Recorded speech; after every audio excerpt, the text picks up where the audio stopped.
Mi alma tiene sed del Dios viviente, mi alma tiene sed de ti.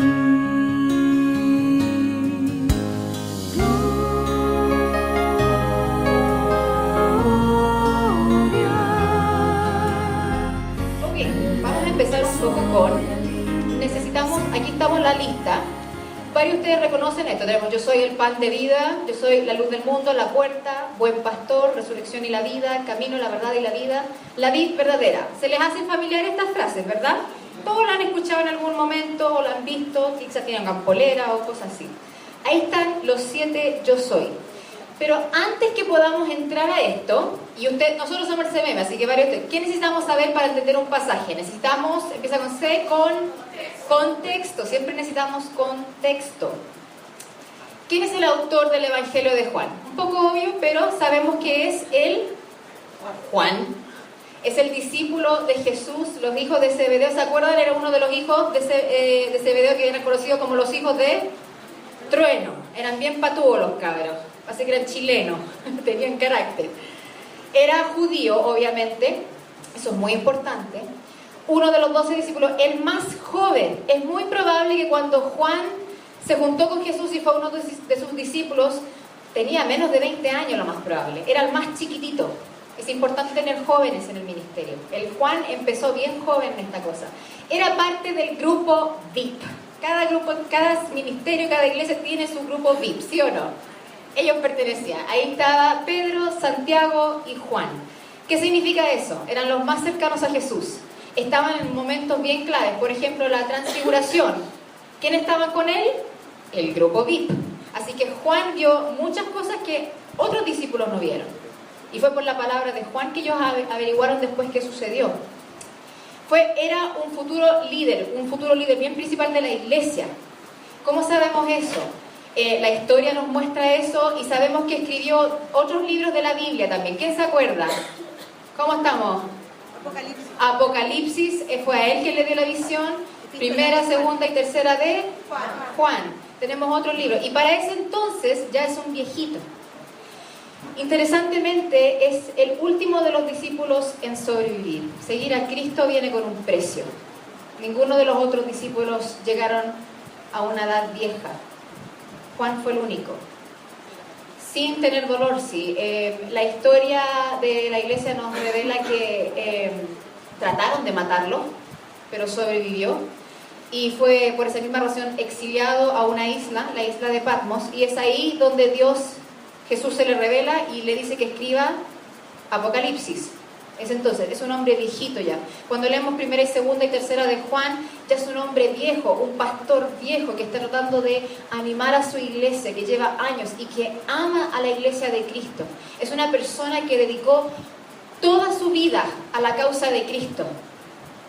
Él amaba a Jesús de una manera como un hermano chico. Es el conocido como el discípulo amado.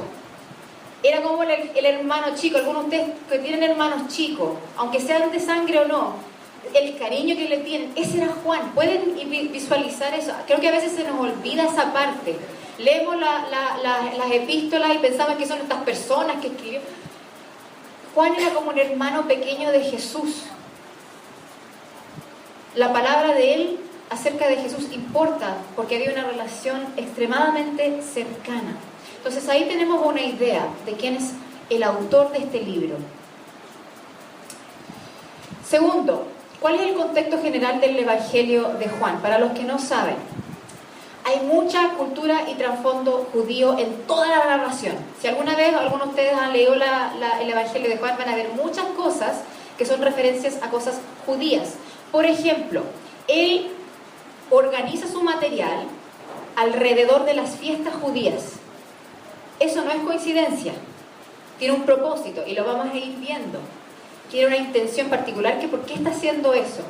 Hay muchas referencias al Antiguo Testamento, por todos lados. Hay muchas referencias a los patriarcas, Abraham, Moisés. Y muchas veces se ve comparaciones que se hacen con Moisés y Jesús, con Abraham y Jesús, a cada rato. Y se ve que Jesús es el cumplimiento de las promesas que se le dieron a estos hombres en el pasado. Juan hace mucho énfasis con eso. Siempre se va al Antiguo Testamento.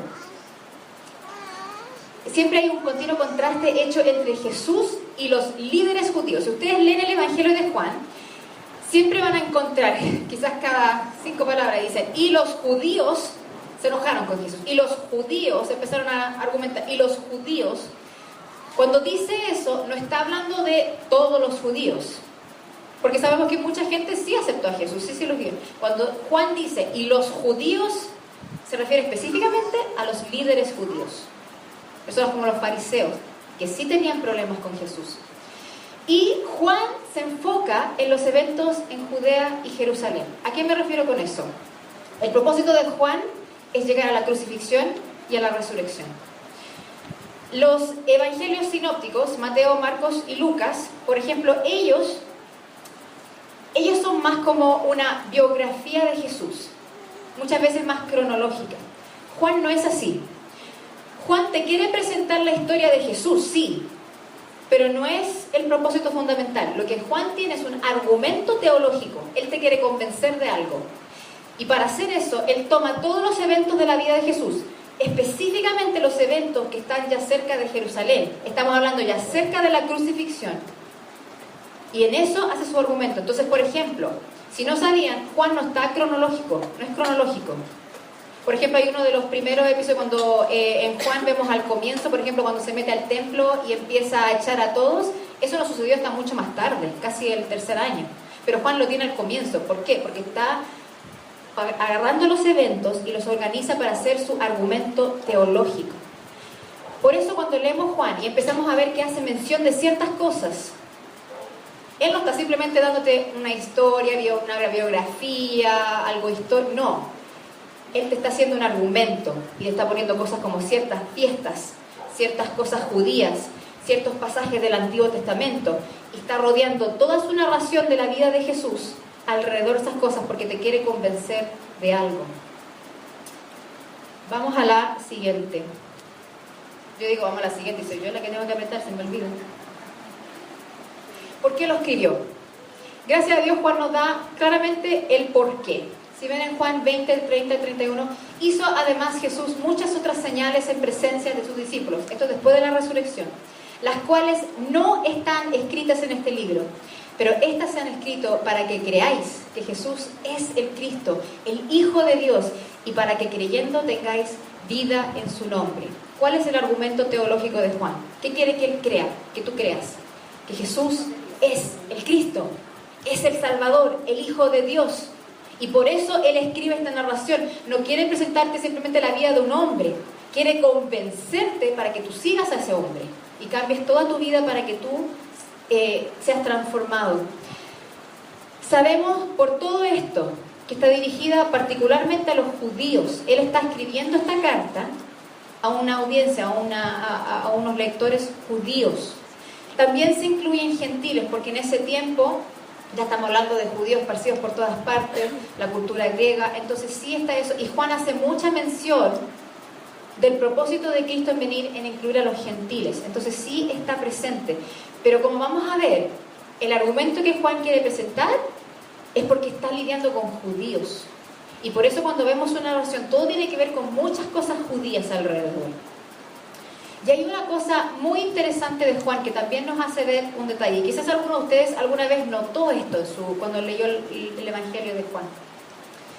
Juan es el único que hace mención del riesgo de la expulsión de la sinagoga para los que sí creen en Jesús. Ninguno de los otros evangelios habla de esto, solamente Juan. Y ahí están los pasajes. En estos pasajes, una de las instancias es, si alguna vez, algunos se acuerdan de la predicación que hace mi papá del ciego que Jesús sana y se arma todo un argumento y llegan los papás. ¿Alguien se acuerda de ese sermón y de ese pasaje? Ahí se habla de la expulsión. ¿Qué le pasó a ese hombre? Fue expulsado. En otra instancia, Juan habla de que hay muchas personas que quieren seguir a Jesús, pero tienen miedo por ser expulsados. Y el último caso es cuando él les da el último yo soy la vid verdadera. Después de darle todo el discurso, él le dice, le digo estas cosas porque va a llegar un día que van a ser expulsados de la sinagoga. ¿Qué es la sinagoga? La sinagoga era el lugar de adoración, oración, donde la comunidad judía se reunía, había sinagogas por diferentes partes. Era como, de alguna manera u otra, como lo que tenemos acá. Aquí es donde está tu comunidad, aquí es donde encuentras a tu familia, aquí es donde encuentras tus amigos, aquí es donde tú aprendes de la palabra de Dios, aquí es donde oras, donde adoras en comunidad.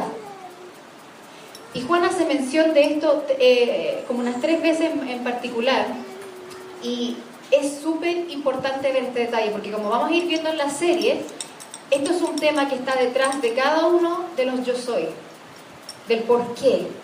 Entonces tienen que recordar mucho de esto. Esta serie va a ser más que tipo de sermones, va a ser como un estudio, entonces tienen que recordar muchas de estas cosas cuando vayamos a ir viendo cada uno. ¿Qué pasa con este riesgo? ¿Por qué es tan importante? Toda la identidad del judío está involucrado aquí. ¿Qué pasaría si te echáramos, si alguien te echa del CMM hoy día? ¿Pierdes algo o no pierdes nada y te vas contento? ¿Pierdes algo, sí o no? ¿Qué pasa si te echan de tu familia? ¿Qué pasa si en tu familia te dicen, ándate de aquí, tú ya no perteneces? ¿Cómo sales tú contento? Algunos quizás sí, no sé. Depende de la familia. Tú pierdes algo. Es un riesgo tremendo. Entonces, cuando vemos que Juan le está escribiendo a una audiencia judía, le está escribiendo a una audiencia que tiene toda su identidad envuelta en esta cultura de los judíos. Y decirle sí a Cristo es perder mucho. No sé si a alguno de ustedes le pasó cuando recibieron a Cristo alguna vez. Perdieron cosas. Gracias a Dios ganamos mucho más. Pero sí se pierden cosas. Es fuerte. Esto queda ahí. Entonces, tenemos un poco de contexto, tenemos un poco del autor, tenemos un poco de todo el sentido judío que Juan le da a su narración. Y en esto tenemos los 7 yo soy. Para los que no saben, los 7 yo soy son básicamente declaraciones, afirmaciones que Jesús hace de su propia identidad. Varios de ustedes lo han escuchado. Por ejemplo, los evangelios sinópticos, si se acuerdan, ¿cuál es la cosa que más muestran de Jesús? ¿Cómo enseñaba Jesús? En parábolas. Juan no hace eso. Juan se enfoca en esto. Muestra las 7 declaraciones. Y si tú lees el evangelio de Juan, casi toda la carne está en estas 7 declaraciones. Entonces, en comparación con los otros, tenemos que ver qué significa esto. ¿Cuál es la importancia? ¿Por qué a Juan le importa tanto estas frases? ¿Por qué es tan clave? Entonces, para entender eso, hoy día vamos a ver qué significa el yo soy en particular. ¿Cuál es la referencia del yo soy? Creo que viendo la imagen, algunos de ustedes ya están captando la idea. ¿Qué están viendo ahí? ¿Quién se acuerda? La zarza ardiendo con Moisés. El yo soy no es coincidencia, es una cosa muy clave. Éxodo 3, del 13 al 14. ¿Se acuerdan cuando Moisés fue llamado? Y todo el evento que pasó ahí. Y llega un momento en que él dijo Moisés a Dios: he aquí que llego yo a los hijos de Israel y les digo, el Dios de vuestros padres me ha enviado a vosotros. Si ellos me preguntaren, ¿cuál es su nombre? ¿Qué les responderé? Una pregunta válida encuentro yo. Y respondió Dios a Moisés, presten atención, yo soy el que soy. Y dijo, así dirás a los hijos de Israel, yo soy, me envió a vosotros. Ahí está nuestro fundamento de el yo soy. En el hebreo, la palabra es Yahweh, es el nombre de Dios, es el nombre íntimo de Dios, es el nombre secreto de Dios. En el nombre Yahweh, ahí como que está, adentro de eso está toda la santidad, la esencia misma de Dios. Es un nombre sagrado, es el nombre que Dios mismo se da y se presenta. Es un momento súper importante en la historia de Israel. Para los que se acuerdan, la Septuaginta es la traducción del Antiguo Testamento en griego. Para ese entonces necesitaban una versión en griego. Y cuando llegan a ese pasaje, traducen el yo soy como ego eimi, eso es en griego, yo soy. Entonces tenemos acá en el Antiguo Testamento, cuando sale yo soy, ¿a quién se refiere? A Dios. Y es un nombre sagrado, es el nombre secreto, íntimo. Era considerado tan sagrado que después del tiempo de Jesús, los judíos no se atrevían a decir Yahweh, el nombre de Dios, no se atrevían, para no tomar el nombre de Dios en vano. Y era el nombre tan íntimo, tan secreto, tan santo de Dios, que tu lengua inmunda no debería pronunciarlo. Pero ese es el nombre con el cual Dios se revela a Moisés y le dice, dile que yo soy, te manda. Es poderoso. Ahora, ¿cómo encaja esto con Juan? Tenemos unos casos en Juan donde vemos yo soy y el significado de eso en relación con Jesús. Si se acuerdan, en Juan 6, cuando después de la alimentación de los 5.000, y vamos a ver eso cuando lleguemos al yo soy el pan de la vida, dice así, al anochecer descendieron sus discípulos al mar y entrando en una barca iban cruzando el mar hacia Capernaum. Estaba ya oscuro y Jesús no había venido a ellos y se levantaba el mar con un gran viento que soplaba. Cuando había remado como 25 o 30 estadios, vieron a Jesús que andaba sobre el mar y se acercaba a la barca y tuvieron miedo. Mas él les dijo, yo soy, no temáis. Ellos entonces con gusto le recibieron en la barca, la cual llegó enseguida a la tierra a donde iban. Es la misma traducción, ego eimi, yo soy. Eso es fuerte, cuando ustedes lo analizan, están atemorizados, están temblando de miedo. Y Jesús podría haber dicho cualquier otra cosa. ¿Y qué dice? Yo soy está aquí, yo soy está con ustedes, no temas. Usa el mismo nombre de Dios. En este caso, total identificación con Dios mismo. Otra instancia que tenemos es, cuando ven en Juan, siempre hay argumentos entre Jesús y los líderes judíos. Y hay un caso en que se arma todo un argumento, y lo vamos a ver cuando seguimos en creo que es la tercera sesión, se arma todo un argumento de Abraham y Jesús. Y los líderes judíos empiezan a confrontarlo, le dicen, ¿de quién eres tú, hijo? Nosotros somos hijos de Abraham, y se arma todo un cahuí, y es tremendo. Si alguna vez leen eso, básicamente llaman a Jesús un bastardo, fuerte. Jesús lo llama a los hijos del diablo, esta cuestión parece teleserie, es un cahuín que se arma tremendo. Y está todo el argumento ahí, y ellos empiezan, ¿eres tú realmente el Cristo? Si tú eres de Abraham, nosotros somos hijos de Abraham. Y él le dice, ustedes realmente creyeran en Abraham, si ustedes realmente fueran hijos de Abraham, me creerían en mí. Y se arma todo este argumento, y en ese momento sucede esto. Contestaron los judíos y le dijeron, ¿no decimos con razón que tú eres samaritano y que tienes un demonio? Jesús respondió, yo no tengo ningún demonio, sino que honro a mi Padre y vosotros me deshonráis a mí. Pero yo no busco mi gloria. Hay uno que la busca y juzga. En verdad os digo que si alguno guarda mi palabra, no verá jamás la muerte. Los judíos le dijeron, ahora sí sabemos que tienes un demonio. Abraham murió y también los profetas. Y tú dices, si alguno guarda mi palabra, no probará jamás la muerte.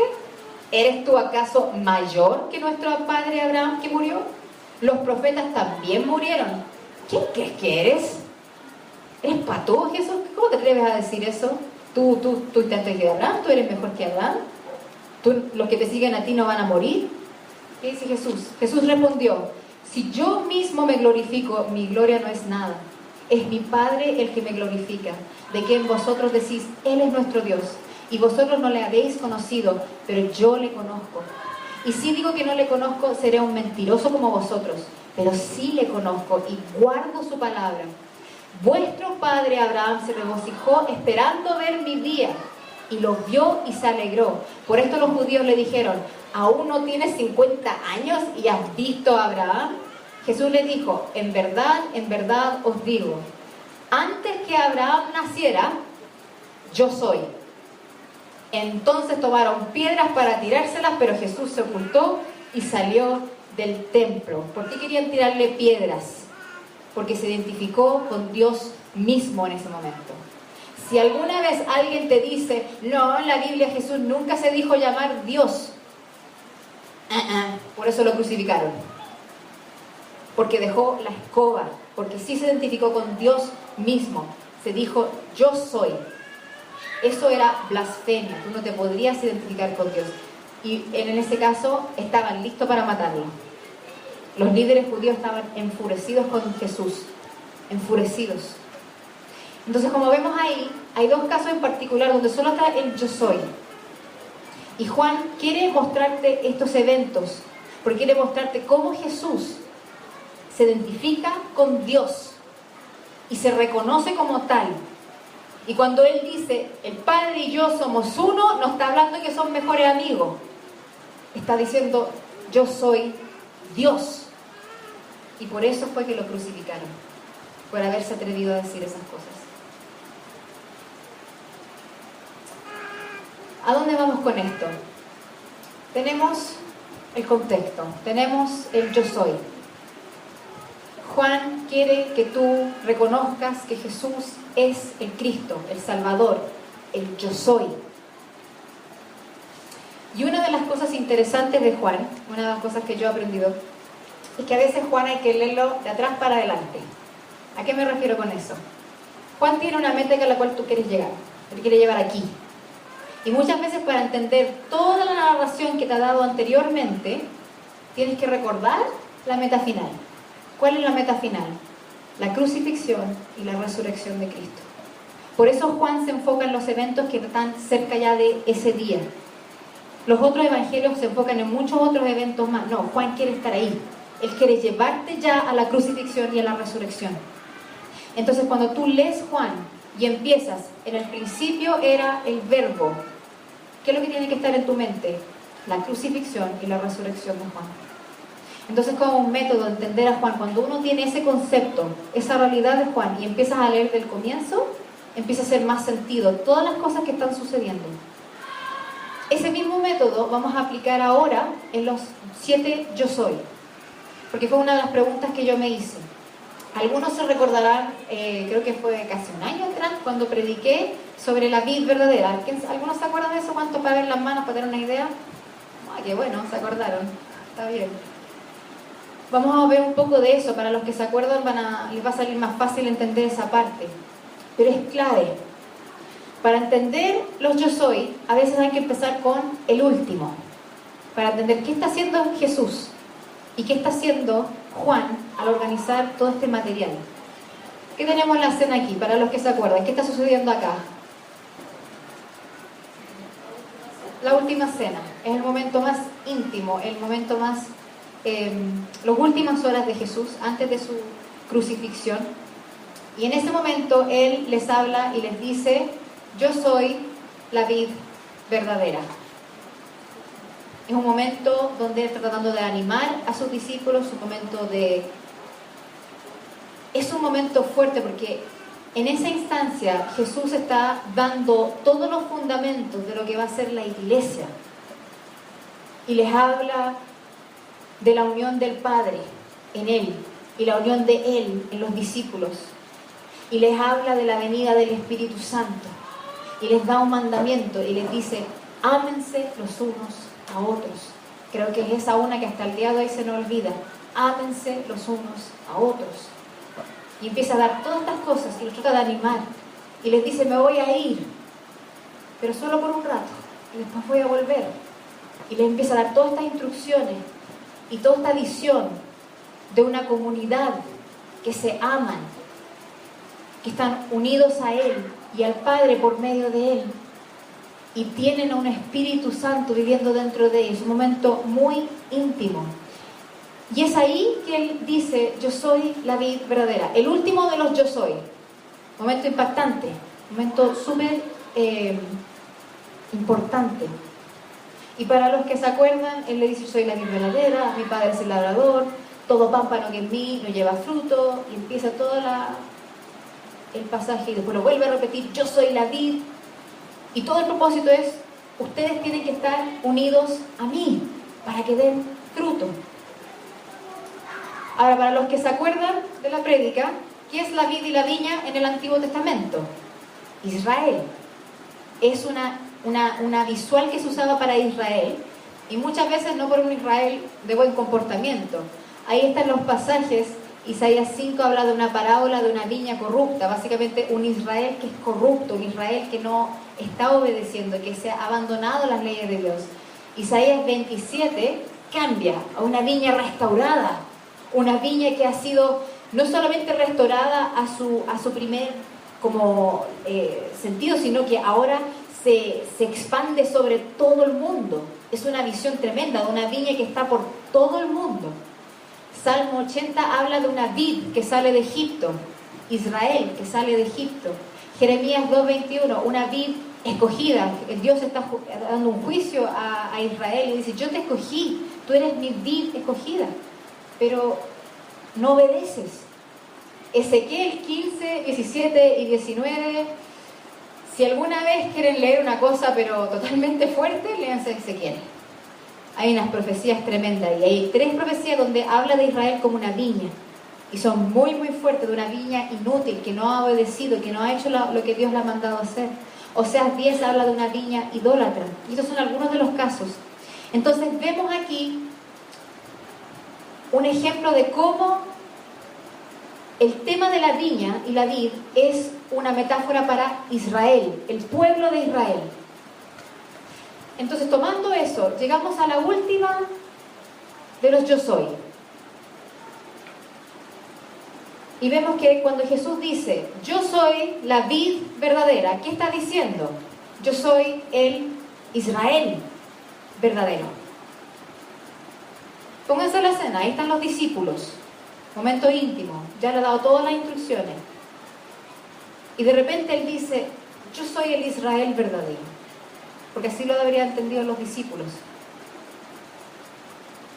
Y queda así como: ¿qué significa eso? Y yo creo que esa es la pregunta que va a iniciar este estudio.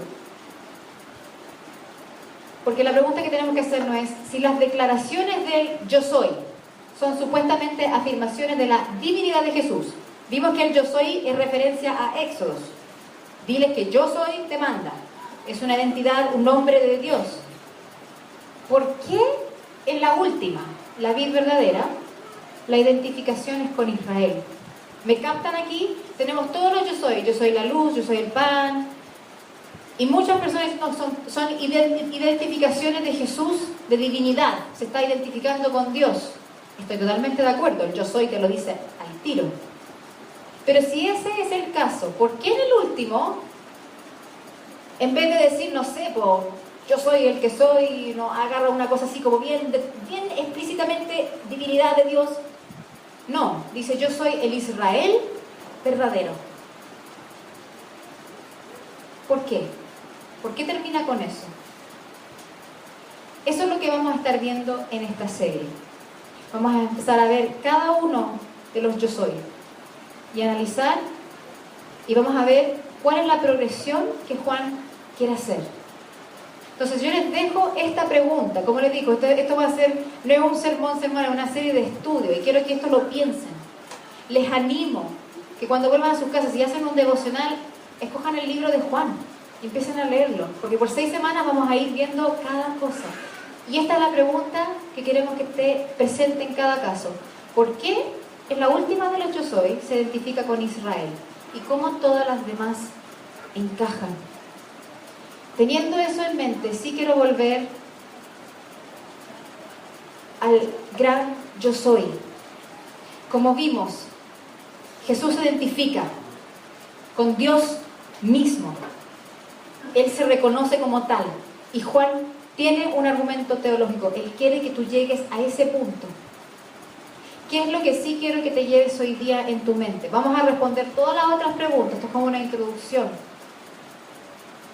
Pero sí hay una cosa que Juan nos quiere dejar claro. En tu tormenta, en tu momento de dificultad, en tu necesidad, en tu dolor, ¿te acuerdas del gran yo soy? ¿Te acuerdas que ese es el Dios que tú sirves? Y eso es lo que Juan quiere dejar claro. Jesús no es cualquier hombre. Jesús no es simplemente una persona que te viene a arreglar la vida. Si esa es tu perspectiva de Jesús, adivina qué, vas a estar miserable. Cuando Jesús vino a esta tierra, el yo soy vino a esta tierra. Y cuando tú le dijiste sí a Jesús, le dijiste sí al yo soy. Y cuando Él te mandó a hacer ministerio, tú dijiste que sí al yo soy. Si le hiciste una promesa a Jesús, le hiciste una promesa al yo soy. Creo que muchas veces se nos olvida eso. ¿Qué pasaba en el Antiguo Testamento? Cuando un ángel nomás del Señor se aparecía. Era tanta todo que no podían. Tú sirves al gran yo soy. En la cruz, el gran yo soy. La resurrección, el gran yo soy. Y cuando tú estás en cualquier cosa de tu vida, en cualquier momento, si estás desesperado, si estás con problemas, si estás en dolor, si lloras, si sufres, ¿qué dice Jesús? No temas, yo soy. Si tú le dijiste sí a Jesús, le dijiste sí al yo soy. Si tú te comprometiste con Jesús, te comprometiste con Él, yo soy. El nombre íntimo de Dios, Yahweh, yo soy. Juan quiere llevarnos acá. Juan quiere motivarnos a reconocer que Cristo es el yo soy. Pero como vamos a ver en el estudio, hay muchas dificultades. Hay muchas cosas que tú tienes que abandonar, rendir, sacrificar a causa de Cristo. Creo que una de las cosas más difíciles es que nuestro egoísmo gana muchas veces. Y en vez de reconocer el gran yo soy, le tiramos todos nuestros problemas y todas las cosas que sacrificamos. Y se nos olvida el gran yo soy. Y en vez de tirarnos de vuelta en el suelo, nos quejamos, lo insultamos o no confiamos en Él, no nos comprometemos. Se nos olvida que estamos lidiando con el gran yo soy. Si estás en este ministerio hoy en día, tú le dijiste sí al gran yo soy. No le dijiste sí a los líderes, no le dijiste sí a un niño, le dijiste sí al gran yo soy. Si abandonas cualquier promesa que tú le hiciste al gran yo soy, entienden el peso de eso. Y eso es donde Juan quiere llevarnos, al gran yo soy. Y por eso estas frases son importantes. Y vamos a ir viendo cómo cada uno nos revela no solamente de la identidad de Cristo, sino de nuestra propia identidad y cómo se conecta en eso. Oremos. Señor, te damos tantas gracias. Padre, te damos gracias por tu palabra. Te damos gracias por este estudio que va a comenzar, Señor. Padre, ruego que tú hables en cada una de las sesiones que vamos a tener. Ruego que tú transformes nuestra vida. Ruego que tú nos hagas reconocer aún más tu identidad como el gran yo soy. Te pedimos perdón, Padre, porque muchas veces se nos olvida, muchas veces te tratamos como algo extra en nuestra vida. Y tú eres el gran yo soy, eterno, siempre estás, siempre eres. Ayúdanos, Padre, a recordar eso. Pido tu bendición sobre este estudio, pido por cada una de las sesiones que vamos a tener, Señor, que tú nos ayudes, que tú nos muestres lo que quieres hacer, no solamente en nuestras vidas, pero quizás en este ministerio, en esta comunidad.